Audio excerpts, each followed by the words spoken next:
I'm on the road again. Come on, Helen. And ready for more grand tours around our beautiful country. Hello. I'll never forget my childhood holidays spent in the family campervan. It was a really happy time for all of us. So I'm back with my own set of wheels. Named after one of my favourite people. I'd like you to say hello to my wonderful campervan, Helen Mirren. She's the perfect travelling companion. Let's pack this away. For a great adventure. It's a pole dancing. Round the length and breadth of Britain. It's just wonderful. To find beautiful places. What? That are out of this world. You can see for miles. It's an action-packed journey. To the most amazing locations. In my head, I'm on a giant lily pad. So, buckle up and join me on my grand days out. Off with your head!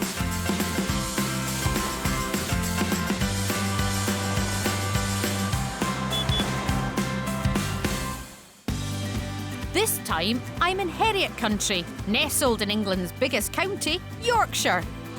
That's stunning.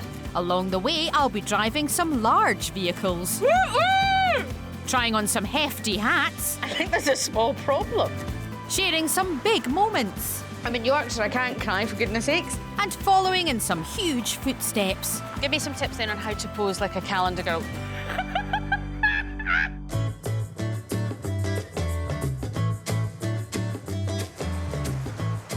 I am back in Yorkshire and I couldn't be more excited. It's one of my favourite places in the entire world.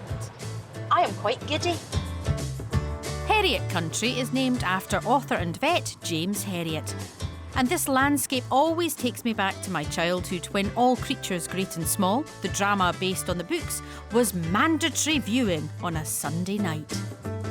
It seems only appropriate that I've been reading James Herriot's biography. It says the finest view in England can be found right here. It's called Sutton Bank. Excuse me, it's called Sutton Bank.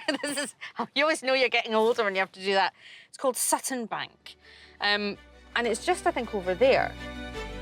Surely James Herriot wouldn't steer me wrong. Sutton Bank viewpoint overlooks the stunning Vale of Mowbray. What's the difference between a vale and a dale? Absolutely nothing. It really is a very fine view, I have to say. Even on a slightly hazy day like this, you can see for miles. It's very, very beautiful indeed. And what a perfect place to plan my journey.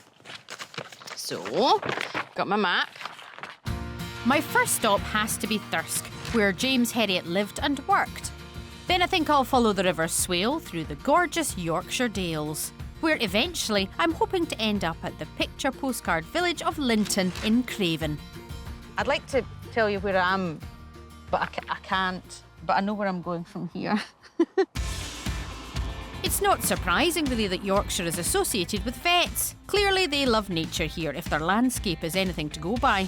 There's a lot to love. So I think my first stop off is going to be Thirsk, because it just sounds amazing for a start. And in a Scottish accent, it sounds brilliant. I'm off to Thirsk. Let's go to Thirsk. Oh, the more you say it, the weirder it sounds. Thirsk. When I was younger, I loved James Herriot. I loved his books, and I loved that warm feeling on a Sunday evening when the whole family would scooch up together on the sofa to watch All Creatures Great and Small. I doubt anyone would forget that opening. I've always wondered what it would be like to be a 1940s vet. Is it too late for a career change?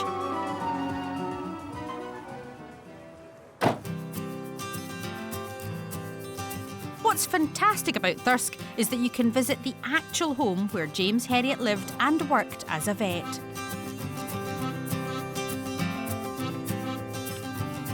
The house has been fully restored to look the way it did when he lived here. So this is the dispensary, and there's some incredible things in here. For an era that was meant to be simpler, these instruments look mighty strange and complicated. Maybe it was best I wasn't a 1940s vet. There's warble fly powder and there's a cleansing drench. But it's amazing because it's all those old glass bottles full of tinctures and potions. And it's just wonderful, gorgeous. There's another visitor here today that might just be feeling even more nostalgic than me. It's James Herriot's daughter, Rosie. Hi, Rosie. Hello. How are nice you? to see you. Very good, thank you. I've been so excited to meet you and come to this wonderful place. All Creatures Great and Small was such a huge part of my childhood. It was on the television. My mum would be doing the ironing, getting ready for us to go to school the next day, and it was there, and it was perfect, and it was warm, and it was comfortable, and it was gorgeous. And now, as well, of course, on Channel 5, the update of it, it has such an important part in people's lives. It was so popular. It was 6:30 on a Sunday night, but they changed times of church services so that people could get back for All Creatures. In terms of your dad writing the books, for a start, his name wasn't James Herriot. No, it was Alf White. And what's more, Alf White wasn't a Yorkshireman. He was actually raised in Glasgow and lived on a street that holds a lot of memories for me. Where did he grow up in Glasgow? Annie's Land Road. Your dad grew up on the same street I grew up on, because I grew up on Annie's Land Road as well, which is it's quite remarkable. When it came to choosing his pen name, Alf wanted one that paid tribute to his homeland. He wanted a name that wasn't Mac something or other, but that had a little twang of Scotland. And then one night he was watching Match of the Day, and I think it was Manchester United who were playing Birmingham City, and the Scottish goalie was called Jim Herriot. That's how it happened. And that's where it came from. That's where it came from. And you're in the books. Rosie and Jim, my brother and I, are the only names. He changes all the other names to protect the innocent, if you like. But then he used to have farmers, because they were verbatim, some of the stories, you know. And he would say, no, you know, but people recognise themselves. And of course, as well as the real-life stories, the unique setting also gave these tales a special place in Britain's heart. What is it about Yorkshire and this part of Yorkshire that was so special to him and is so special to the books, do you think? Well, it's a mixture of what was already there, the scenery. He fell for that very quickly. He also fell in love with the people, almost with the slight dourness, the understatement, but at heart, Yorkshire people at heart are good people, and they're straight.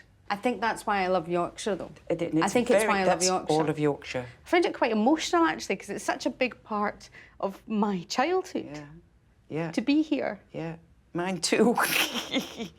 Anyway, I'm in Yorkshire, I can't cry, for goodness sakes. My younger self would have been thrilled to be allowed behind the scenes. One on set, please. And this studio is a replica of the one in Pebble Mill, where they shot the original heartwarming series that I loved over 40 years ago. It's really exciting because it's kind of like stepping into the television, the show that I remember on the Sunday night. It really is quite wonderful. I kind of want to stay here forever because it feels so safe and warm and comfortable, but I can't. I've got to move on. Best leave it as I found it, just in case my mum's watching. There's nothing like a visit to an iconic vet's house to make you tune into the local wildlife. Oh, sheep, sheep, sheep, sheep, sheep. There's a chicken in the road. That chicken was not caring. In fact, it seems farming and attitude may go hand in hand around here. Oh, Hilltop Farm Adventure. Now, this looks right up my street. Hold on a second, let's go down here. Come on, Helen. If I can't be a vet, maybe I could try farming. Hi there, how are you? All right, thank you. I'm Susan, by the way. I'm Brian. Nice to meet you, Brian. I saw a sign for Farm Adventures. Yeah? Oh, That's OK, don't worry about that. That's the bird scarer. OK. We're not shooting anybody, that's fine. I was thinking, that's not quite the farm adventure I was here for. What adventures can I do on the farm that's not involving a bird scarer? What can I do? Well, we do tug of war, we do greasy pole. Have you ever reversed a tractor and trailer? I've never gone forward in a tractor, never mind gone backwards in a tractor. I've always wanted to do the bit. Can I do the Oh, you mean the far loader, lifting bales? Can I lift a bale of hay? Because then I think I'd feel proper farmer. That's not a problem. We can arrange that for you. As well as running a working farm, Brian Gregg has been encouraging people to try a bit of farming for the past 10 years. Right, let's get tractoring. Here we are. So, right. If you look on your right-hand side, Yep. that lever you're touching there controls the far loader. Great. OK? And that... Every time that bird scarer goes off, Brian, Yeah, well, I worry. It frightens me as well. It's my because- SAS training, Brian. It's my SAS training. And so there's gears just like in a car. Exactly the same as a car. I would say you want to be in gear A. OK. Which Nice, means slow trundle. Nice and slow. Lovely. Yep. Thank you. OK, let's start the engine.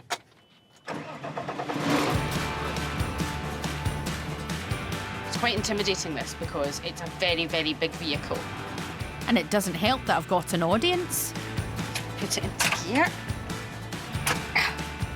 Lift off the clutch. Around here, a favourite challenge is to impale a 1,000-pound bale and drop it on top of another. What could possibly go wrong? Hasn't got hold of the bale properly. Made a mistake. Farming is harder than it looks. I'm gonna go forward again, okay? Is that all right? Yeah, go on. Go for it. I'm going for it. I'm going for it. Brian has taught you well, Susan. Brian has taught you well. And we're gonna lift it up a bit. Hello, sailor. I'm gonna put this bale of hay down. Touchdown. Woo-woo! Yes, that is one of the sexiest things I've ever done in my entire life, and I am sweating. Do you know what, Brian? It's a lot of fun. Well, well done. You seem to have a feeling for the hydraulics. It's a lifetime of playing video games. Well, I couldn't have done it alone. And I owe a big thank you. I loved driving the tractor more than I thought I would. But, I mean, it was you, really, that did it, because I kept looking out the window and I saw you there and you were smiling. It's so supportive, and I just couldn't have done it without you. So thanks for giving me this experience and for, well, just for being there for me, because without you, I'm nothing. I think I've made a connection there. I'm having a grandy out in the part of Yorkshire known as Herriot country. That's stunning. My goodness, look at that. Oh, Yorkshire, you're awful bonny, aren't you? I'm currently travelling through Swaledale towards a tiny village called Muir on the banks of the River Swale. And it seems a lovely place to stop. I'm trying to read my book, but I can't because all I can hear is some incredible music. And I need to go and investigate.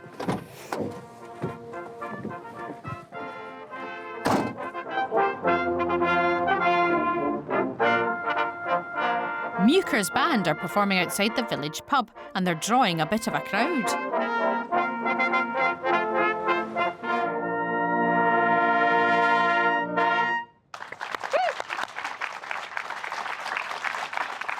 That was absolutely wonderful. My name's Susan, by the way. What's your name? Norman. Norman, pleasure to meet you. Tell me about this wonderful band. It started in 1897 to help celebrate the Diamond Jubilee of Queen Victoria. And my grandfather was one of the committee that formed the band. Oh, wow. And it's called a silver band, not a brass band. Yeah, Tell me... There's no difference. There's no difference. It's silver plated. Do you know what I love more than anything? Is the people of Yorkshire waiting for me to ask that question. Does this happen a lot? Crowds just form to listen? Yeah, some of them stay as well, which is... This is the street. It's like the Muppet Show. I don't know what's... So there's no difference between a silver band and a brass band apart from... No, some say because they look smarter than the brass. Yorkshire has a proud history of brass and silver bands, which dates back to the Industrial Revolution. The lovely people who are in the band, have many of them been part of the band for a few years? Yeah. Ken there joined I love the way band. you're pointing, Norman. Yeah. Ken over there. He joined the band in 1948. But you must have been about 4 years old at the time. I've just decided flattery's the way forward because I'm being glared at by a bunch of people from Yorkshire. What were you playing? It was beautiful. What were you playing when I... On Ilkley Moor bar tat, which means on Ilkley Moor without a hat. I'm nervous about everything I'm being told. No, that's true. That's yeah, true. Yeah. That's true. I just worry because I'll be on television going, it's about going on Ilkley Moor without a hat. It really is. And I'll get letters from Yorkshire. Time to find myself a comfy listening spot. Have you got a stool for me? Thank you very much. Yeah, just stick that down there. That's absolutely fine. I mean, it's a full service in Yorkshire. Here we are. And we're safely on a wall. Thank you very much. At one time, every village in Swaledale had its own band. Now Muker's Silver Band is one of only 2 remaining. And it's a testament to how good they are, that they can put so much feeling and emotion into a song about forgetting your hat on the moor. Cold ears are not something I'd normally get all misty about. I found it quite emotional. You know how some things make you cry, but it's a good thing? That's what it is. And it's just one of those beautiful things that when you stop off somewhere, you can find something truly magical, because that was truly magical.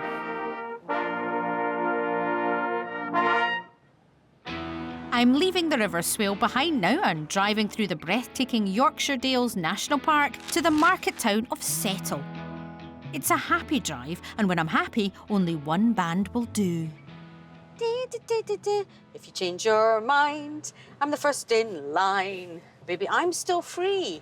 Take a chance on me.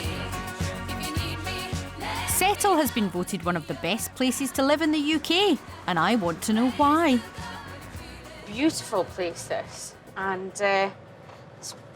slightly strange things everywhere. I'm gonna find somewhere to stop so I can have a closer look. It turns out that I've arrived in Settle during their annual Flowerpot festival, where the local residents make sculptures from, well, flower pots. Hiya, I'm sorry to bother you. Oh, you frightened the life out of me. That's my aim in life, absolutely. What's your name? Steve. Steve, nice to meet you. Nice to meet I you. just wondered, because I've been wandering around seeing these wonderful flower pots. Yeah. Do you know much about it? Can you tell me about the history of this? Yeah, I know all about it. I'm one of the organisers. Oh, right, OK. When we started it, I mean, people thought we were saying we're going to do a flower pot festival, and people thought we're absolutely crazy. What we decided to do was we'd make a few, and so people could see what we're doing, and then we'd encourage them to do the same. And it just went viral in the town. Do people have that sense of excitement, like before Halloween, where like, I can't wait for you to see my costume, it's going to be amazing. Do you get that sense of, and people go, I'm going to put mine out tomorrow, I'm not telling you what it is. Do people Yeah, kind we do of... get that, and we get people, because we do a number of trails around the town, and people are desperate to make sure their flower pot gets put on the trail. I get emails saying, Steve, I'm going to be doing one in such and such. You won't miss me off the trail, will you? So they all want to go on the trail. That's like, if I lived here, I couldn't live here because I'd be like that. Right, Steve, I've really tried this year. Oh, that's beautiful. We have a little workshop set up. If you want to pop along there, you'll see a guy called Rich. Rich. Thank you so much, Steve. Okay, It's been a pleasure. Yeah, enjoy your day.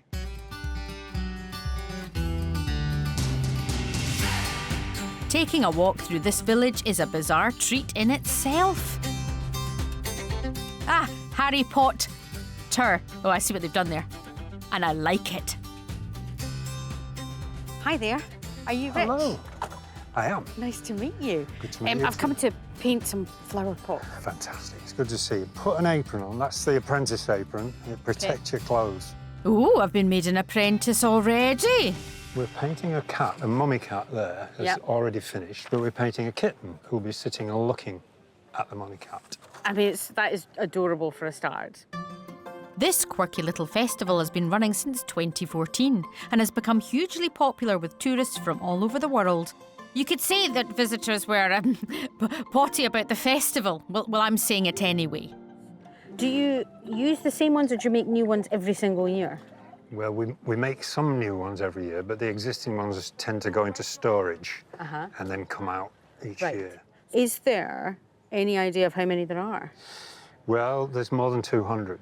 Are you always thinking of inspiration? Are you always going, oh, I could do that? I can't stop looking around and thinking, oh, we could do a flower pot of that, you know, we could use that to make a figure or something. I mean, for me, I sometimes feel like Pinocchio's dad. I start talking to him.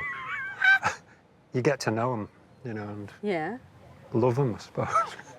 It's so imaginative. And I think it's a lovely thing because it's a community thing as well, isn't it? It's so good. Is that all right? Yes. It is a community thing. Nothing would happen if it wasn't a really great community. And everyone gets involved and everyone's happy to see this festival every year, which is great. There. How's that? That's perfect. It's all right, isn't it? It is perfect. Can we ask you? We want you to give it a name. Yep. How about signing its behind as well? What are you going to call it? Yeah. What are you going to call it? So I'm going to call this kitten after my kitten that I have. So this kitten is called the notorious Ruth Bader Ginsburg, after a US Supreme Court judge. Shortened to? RBG. So this is RBG, and I'm going to sign it as well. I am very surprised. You were a very good teacher, though, Rich. Well, it will become a part of the permanent collection that will be out next year for everybody to see. Ruth Bader Ginsburg at the Settle Flowerpot Festival. And she's pretty pleased about it too. I'm having a grand day out in Herriot country in the heart of Yorkshire. It's quite difficult to summarise what I love about Yorkshire so much. I've never been anywhere, really, where I felt so... I'll have to wait, because we're currently doing a manoeuvre, aren't we? We're doing a bloody manoeuvre in Yorkshire. I'm just going to have to go for it, Susan. Oh, that's a wheel spin, man. Right. I've been driving around for a while now, and it's just utterly stunning. And what I'd really like to do is enjoy the Dales. So I'm heading somewhere where hopefully, to be honest, I'll be driven around instead of driving around in Helen. I'm driving into Broughton on the edge of the Yorkshire Dales. It's an estate with a massive 3,000 acres of wild meadows, ancient forests and rambling rivers. Hi there, you all right? Yeah, I'm grand, thanks. I'm Susan, what's your name? My name's James. James, lovely to meet you. It also has a fleet of off-road vehicles. Oh, this is really awful. Can you drive me around the Yorkshire Dales, James? Certainly can. Can you? Yes, In definitely. a Land Rover? In a Land Rover, indeed, yes. They're quite posh. Very posh. I'm not suggesting that I'm not that kind of girl, but I like a classic. Do you have anything that would fit the bill? Yeah, I'll go grab it. All right, thanks very I'll much, go grab James. it. Oh, I'm very excited. It's not that I'm not classy, but I just prefer a bit of, you know, rough and ready. That's wonderful. Oh, James. He's perfect. I don't know why I've turned into that lady. Because that's Helen. That's Helen. This is Ernie. Ernie. So tell me, how old is Ernie? 67 years old. That's incredible. Yeah. So is this quite a special? Is this quite a rare vehicle? They are now, you know, few and far between. Some are incredibly good conditions that sit in museums, but we wanted one that can be used every day. I'm wanting a lovely little gentle Yorkshire Dales. Is this like a... Very gentle, yeah. Very he doesn't gentle. do fast. He doesn't do fast. Oh, I love Ernie. I love Ernie. Yeah, he's an old man now. I'm going to go and... look, James almost said slip into something more comfortable. I'll say that because I've said it. I'm going to change into something a little bit more appropriate. I know, you're like, what's going to happen? It'll be fine. I'm overexcited. I'll be back in a minute. There's one very important thing one should always wear whilst going for a jaunt on the back of a Land Rover. I mean, just ask Her Majesty the Queen. OK, Yep. buckle up. Buckle up, OK. Oh, it's the biggest seatbelt in the world, right?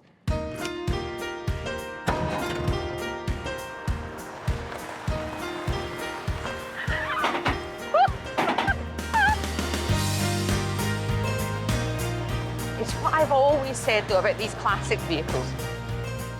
You can drive... Oh, you can drive a fancy one, but you don't feel a thing. These kind of vehicles, you know you're driving, and it is absolutely top class. Ernie's definitely being put to work on this terrain, but I can forgive this landscape anything. Oh, wow! That is one of the most spectacular views I have ever seen. Look at it! Now that's excitement. I think we can agree that the most exciting road surface for any vehicle is... Cattle grid, cattle grid, cattle grid. Instant vibrato. I dare say all James's passengers do that. Perspective is a wonderful thing. Seeing things from a different viewpoint. And the Dales are just so breathtaking for me. They're so beautiful. And this is the best way to enjoy them. In a classic car with a classic driver and a classy lady.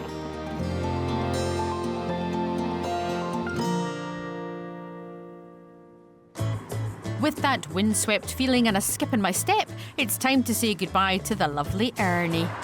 Don't worry, Helen, you're still my favourite. It's not that Helen's not built for off-roading. She's not built for much. She's not built for on-roading. All that fresh air's made me a bit hungry, so I'm on the lookout for a snack. And I have a very surprising palate. The first time I went to a carvery, I'd never been to one before. And it was like I was in a magical kingdom. It's the only time I'm ever impulsive. I don't like spontaneity. My wife said we should be more spontaneous, and I said, fine, when? I'm that kind of person. As someone with control issues, I'm never freer than when I'm at a carvery. I think I can finally be myself. But I'm not looking for a carvery today. I'm looking for a local delicacy, and I think I might find it, well, somewhere like this. Hi there. Hi. How are you? Yeah, really good. You? Yeah, grand, thank you. I stopped the van and was following my nose because you look like the kind of place that might sell something I want to have a try of, which is parkin. Parkin. Tell me about what is parkin. Parkin is a cake that tastes a bit like flapjack and a bit like ginger. It's a bit like gingerbread with flapjack in it. I mean, I love it already. So it's gingerbread with oatmeal in with it. oat in it. So tell me, how long has parkin been about?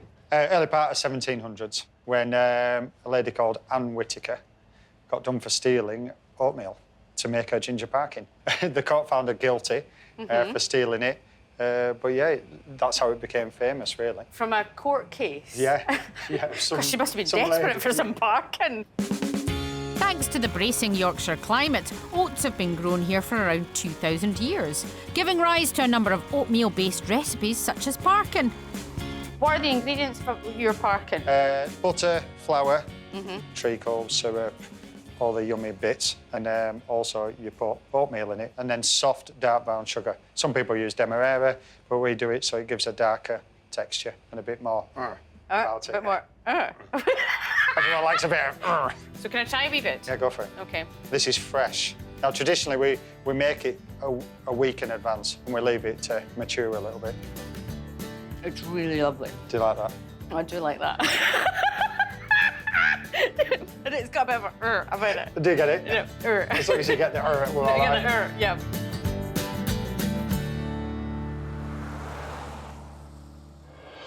With the smell of ginger in the van and a in my heart, I'm off again. Singing along with the indicator. Braking. Oh, don't flash your lights at me. Can I go as well? Can I go? No, not me. Not me. Oh, thanks very much. Thank you. Every journey in Helen is an adventure.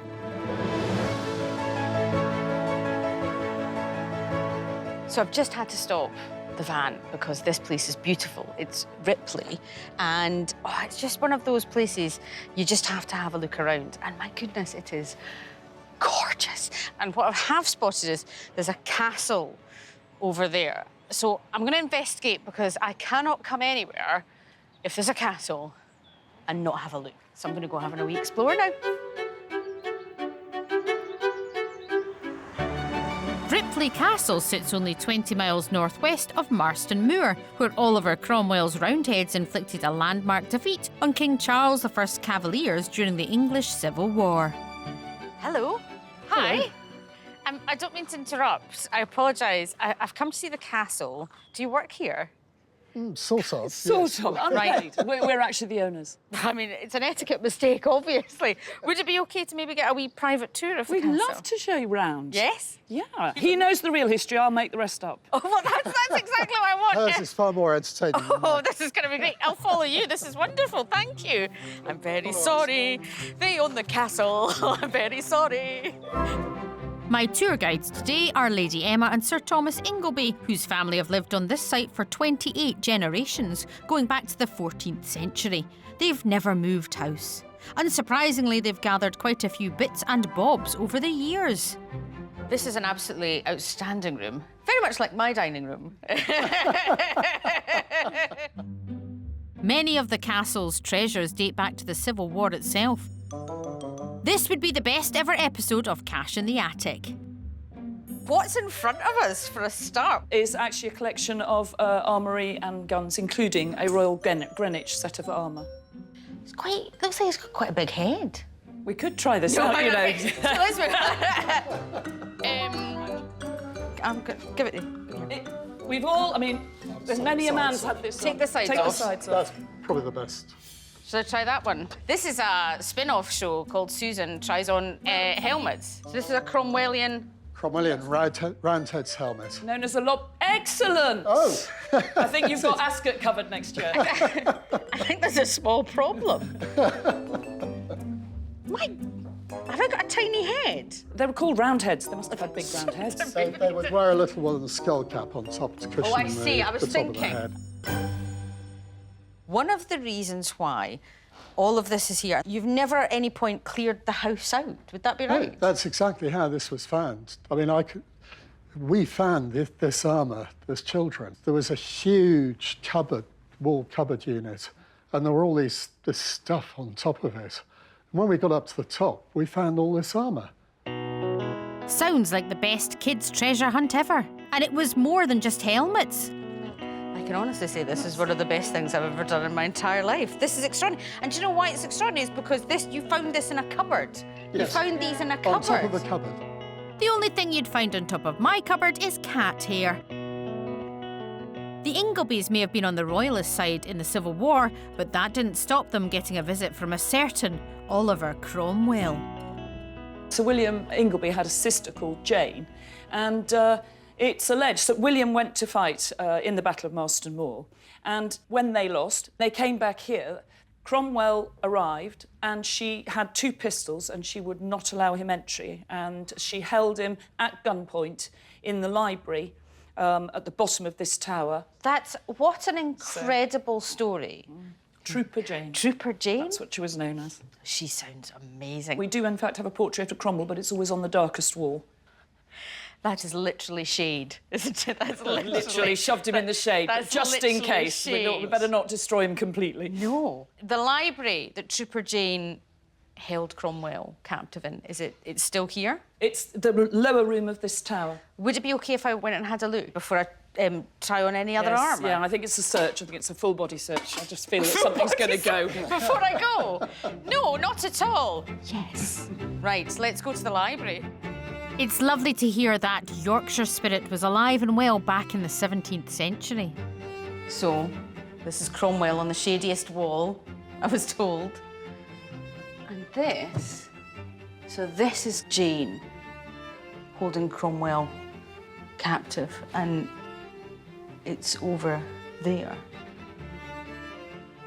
It is one of the most exciting and vibrant places I have ever been, with an incredible history and a woman with 2 pistols. That is a story that I will never forget.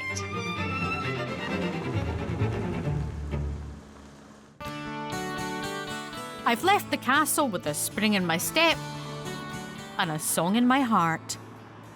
Super trooper, lights are gonna find you, shining like the superstar. Shining heavy, feeling like a #1. Nothing beats a good sing-along. ABBA! As they say in Yorkshire, to ABBA. I'm nearing the end of my grandy out in the breathtaking Dales of Yorkshire. I've got just one stop left, and I can't wait. Wherever I've gone, people are so warm, they're so friendly, they're very funny, they'll help you with anything. And it's that kind of place where you come as a visitor and it feels like you're home. I'm making my way to Linton in Craven, where, believe it or not, I have my very first Women's Institute meeting. I'm here to meet someone who is so very special. You might not immediately recognise her, but you will absolutely know her story. I cannot wait. Tricia Stewart is a member of the Rylstone Women's Institute, which is, quite possibly, the most famous women's institute in the world. They are the real-life group of women behind the movie Calendar Girls, starring the one and only Helen Mirren. Tricia, it's an absolute delight to meet you. Tell me, is this kind of spread the WI put on all the time? Yeah, well, scones, perhaps. I don't think we'd run to trifles. No, not but the scones are very common. Who played you in the film? Helen Mirren plays me in the film. I'm so sorry, I feel physically unwell. I don't know if you know this, but my camper van is called Dame Helen Mirren. Oh. Because, I mean, it's not clear, but I really love Helen Mirren. The movie Calendar Girls retells Tricia's remarkable story of how she and WI friends decided to make a naked calendar to help their friend Angela. I just turned to Angela and said, we could do an alternative WI calendar, feature the crafts of WI, but in the nude.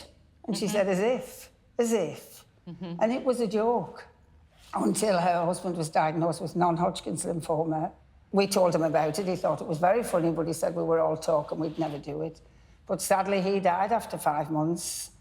And then one day in early September, Linda and I, Linda, who was to become Miss July and Prince Charles's favourite, she hardly ever mentions it.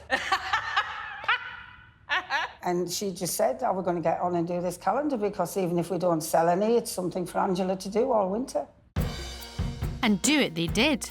There are now famous poses showing the lesser-known side of the WI skill set. They hoped to make £5,000, but they went on to make 5 million. And, of course, gather some famous fans along the way. One question. How do you know, according to Linda, that she's Prince Charles's favourite? Well, we went to the Great Yorkshire Show. Yeah. When we got there, one of the girls said to Linda, you've got to talk to him because he's told us that yours is his favourite photograph. When Linda was introduced to Camilla and said, good afternoon, ma'am, I'm Miss July, Camilla said, we'll talk about that later. She's had a lot of mileage out of that. I just love the idea of Camilla going, we'll talk about this later. You go, God, what am I going to do? This is terrible. All the attention led to the Calendar Girls being invited to America. Then came the movie and a West End stage show. And it all started with them hatching a plan right here. We wanted it to be classy. We didn't look at the camera. No front bottoms. I'm from Sunderland. Growing up, we had no terminology. If you mentioned to me, ma'am, anything about bottoms, she said front or back. So we knew we would have no front bottoms. No. The odd nipple, but not odd, occasional. Not odd. Thank you for clarifying. Maybe it's become very odd, but then... What's up to that nipple? It's very odd. But then they were just occasional. An occasional table, an occasional nipple. What I thought might be quite sweet in tribute to Calendar Girls is maybe we could do a wee photo shoot with Dame Helen Mirren in the van. Yes, would that be okay? Yes, that would be fantastic. Fully clothed. Fully clothed. I'll follow you. You go first. Fourth by drink tea. Keeping my clothes on, Trisha. I've got mine off. Right, time to get next year's calendar underway.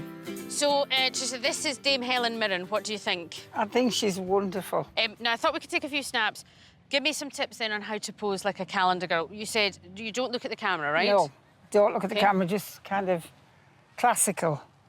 Oh, classic. Oh, right. Oh, okay, I'm enjoying this. Okay. So you're just there. But right. The camera does all the work. Okay, so let's do our best poses and then we'll get a photograph taken. Yeah. Okay, so we'll do... Yeah. I'll do a selfie as well. You look to the hills like you're not thinking about it. Okay, right. I have to... You ready? Oh, yes! Oh, God! You're nailing that! That's brilliant! It's like she's done it before. 3, 2, 1. I mean, I don't know what I'm doing then, I'll be honest with you. I'd say we've got it. Trisha, thank you so much. It's been such a pleasure to spend time with you and have my photograph with you and Dame Helen Mirren. Just like my photo shoot with Trisha, my trip through the Dales has gone in a flash. I've met some amazing people in my trip through Herriot country.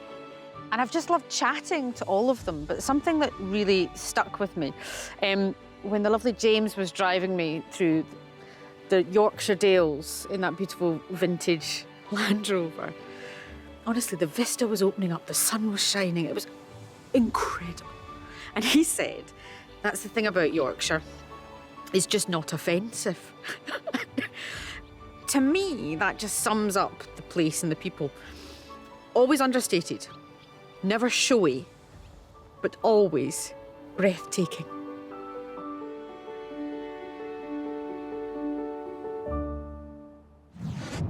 Next time, I'm making my mark on home turf. Nice. That's it. Exploring the Scottish glens. That's absolutely stunning out there. That is beautiful. But it's a grand day out with a difference. It's like I've got my own motorcade, like the President of the United States. Eyes on POTUS. As I find new experiences. Left, right. In familiar territory. Oh my God!